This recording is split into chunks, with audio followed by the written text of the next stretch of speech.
daga Maiduguri aka tura kilif din, wata tana cewa to ya ce mu kama ɗaki mu uku, zai zo ya sadu da mu bokan, zai ɗebi maniyinmu zai haɗa asirin. Kai ka turo min shi ko? Shi turo min shi shekaran jiya, sai da na hawaye naga 'yan musulmi wai tana cewa hatta amince hatta yadda, kuma wai ita za ta kama ɗaki boka wai ya zo ya kwanta da ita hatta yi mani, kuma ya ɗebi manin ya haɗa. Kuma na ga hukumar 'yan sanda ta jihar Kano ta kamo wani mutum ana hira da shi, yana faɗa cewa wasu sun ce suna son su ci jarrabawa ko kuma su yi nasara a karatunsu, sai ce sai sun kawo 'yan mata guda 2 farare, da bakinsa yake faɗa dattijo fa. Da aka kawo fararen sai ya ce waɗannan ba fararen gaskiya ba ne, shafe-shafe suka yi suka koma farare, fara yake so original, ba wacce ta yi shafe-shafe ta koma fara ba. Aka mai da waɗannan 'yan matan aka je aka nemo fararen, su kuma suka ce ga kuɗin da za su ba su, ga kuma abin da bokan zai yi da su. Kuma wannan nima ta aure ce ta gomin waya tana kuka, ta ce malam na shiga bala'i yau kwana na 8 ina neman waya ka ban samu ba, kuma tun kwana 8 nan kuka nake yi. Ta ce wallahi wata ƙawata ce azal ta ɗauke ta kai ni gidan wani mutum wai shi mai bada magani. Ta ce mutumin nan ban suna ba, asiri mu mai ce wallahi ina shiga gurin nan sai na ji numfashi na kamar zai ɗauke, wani irin turarurruka da yada. Ta ce ƙarshe dai malam takaita maka abu, mutumin nan sai da ya kwanta da ni kuma da aure na, yanzu na rasa inda zan sa kaina. Ga mijina mutumin kirki yana kyautata min, na rasa in na kalli fuskarsa sai ji kuka ya zubo min, na kasa gaya masa, ni kuma na kasa. Yanzu malam kana ga in gaya masa ko in ja baki na in shiru? Na ce a kake gaya masa, in kika gaya masa duk 'ya'yan da kika haifa ma sai ya yi shakka a kansu, kuma ca zai ba sau ɗaya ya faru ba, ca zai tun da ma kuke zauna ka kike yi. Ki tun da ba a samu ciki ba ki je ki auna bai sa miki ciwo ba, to ki ja baki ki shiru ki ta istighfari. In kika faɗa to kin ballo ruwa da yawa, maslahar ɓoyewar ta fi maslahar bayyana ba. Na ce ki je kuma ki ta istighfari, ki ta salatin annabi, kuma ki ƙara kyautata mijinki, kuma ki ƙara yadda wata ƙawa ta ƙara ɗaukar ki ta ce za ta kai ki wurin mai bada magani. Ki riƙe azkar, hisnul muslim, addu'a min alkitabu was sunna, ki dinga karanta qur'ani in za ki kwanta. To wannan shi yasa aka ce wa mata Allah yushrikuna billahi shay'an, kaswa Allah shirka. Shirkarsu su duk anan take karewa. Za ga mace tana sallah, tana azumi, tana sa hijabi, tana sa niqabi, tana zuwa makaranta, ta yi kitabun tauhidi, ta iya tajawidi da qur'ani, amma in maganar miji yazo sai ta haukace ta tafi neman magani. In maganar kishi yazo sai ta haukace ta tafi neman magani. Idan bata haihu ba sai ta haukace ta tafi neman magani. In tana haihuwar mata zalla, kawata abokiyar zama ta tana haihuwar maza zalla, sai ta haukace ta ce wacan ce da gida, sai ta haukace ta tafi neman magani. To ko masu maganin nan suna nan, dama su shiri su san barga cikin su suka kore su da tauhidi, don sun shigo ta social media, sun dawo ta social media, sai a bude wata karuwa malam fasika, sai ta bude wai ta yi group, wai tana neman matan aure wata ba su shawara. Matar da ba ta da aure, ba ta da miji, tana zaman kanta, ke kina ɗakin mijinki kike za ta baki shawara. Shawarar me za ta baki? Ke da kika fita mutunci, kika fita daraja, sai kun yi fada da mijinki ta ziga ki. Ina ne ba a fada?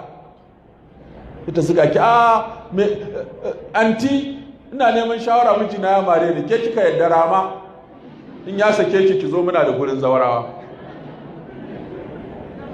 Ziga mata kawai suke suna hada rigima a cikin gidaje. Ina ne ba tashin hankali, ina ne ba rigima, ana fada a shirya.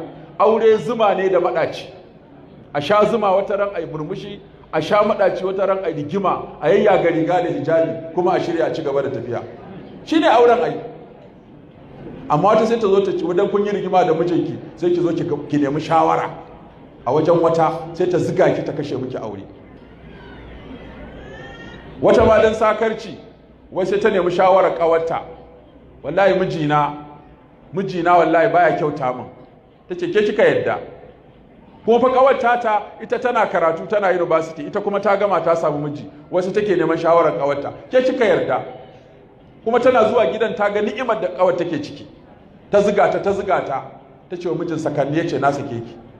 Sai kuma ta yi masa waya, alo salamu alaikum, alaikum salam, kana lafiya? Ashe haka wance ta yi ma, amma bata kyauta ba, wallahi da ni ce ba zan maka haka ba. Yace a tutun ba ki haka ba, ya za yi? Tace ni ka aure ni. Shine ya auri kawar. Sai kawai ta ji an ce kawar ta yanzu ita ce matan mijin a gidanta. Shine ta bugo min waya, akarama kalla, kawata ta ci amana ta. Nace da ta yi miki me? Ziga ni ta yi, muka rabu da mijina ta aure shi. Nace hankali ta koya miki. Nace bata ci amana ki ba, ke mahaukaciya ce, shine ita kuma ta koya miki hankali. Ba mahaukaciya ba wacce ba ta da aure tana neman miji, waki nemi shawararta akan faɗa ku da mijinki. Ce da aka ce sirrin gida kake gaya wa kowa. To kun ga abin da yake kai mata gidan bokaye, da aka shirkan mata ta fi zuwa guri 5 din nan. Kashe wayar ba, ana buga sai aka ji dilin a cikin wata, dilin aka ce to fito da ita. Sai ta fito da ita. Rannan na gani a Kano a wani mall, an kama mata guda 3 da hijabinsu, sun shiga sun je, ashe kyamara tana kallon su, suka je suka ɗebi atamfa. Ka gani ko shek? Suka ɗebi atamfa suka ciccusa a cikin hijabinsu, suka ciccusa, ashe kyamara na kallon su. Suka gama komai, wallahi atamfofin nan sun yi kyau, za mu je mu duba mu dawo. Ka ce ku tsaya, ga kyamara nan ta gan ku kun ɗebi atamfofi kun ciccusa da lesi, aka ɗaɗɗaga cikinsu malam, sai ga atamfofi ana zaro su.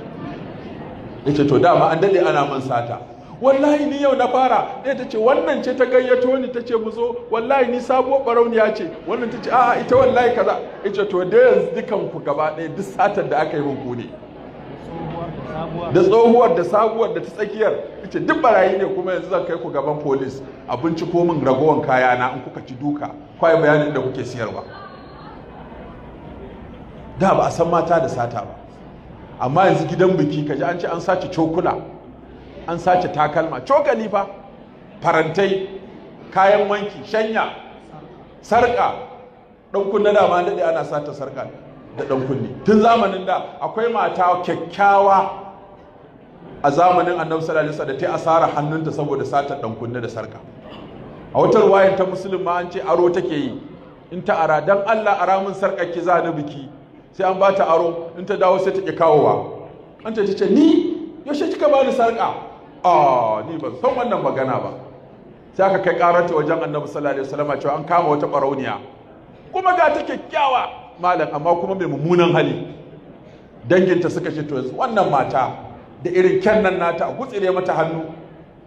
Sai aka ce a nemi Usamatu bin Zaid, domin Usamatu mahaifiyarsa ita ce Ummu Ayman al-Barakatul Habashiyya, wacce baiwa ce wacce Annabi sallallahu alaihi wasallam ya gada daga babansa Abdullahi, ya yanta ta kuma ya zauna tare da ita tana kula da shi.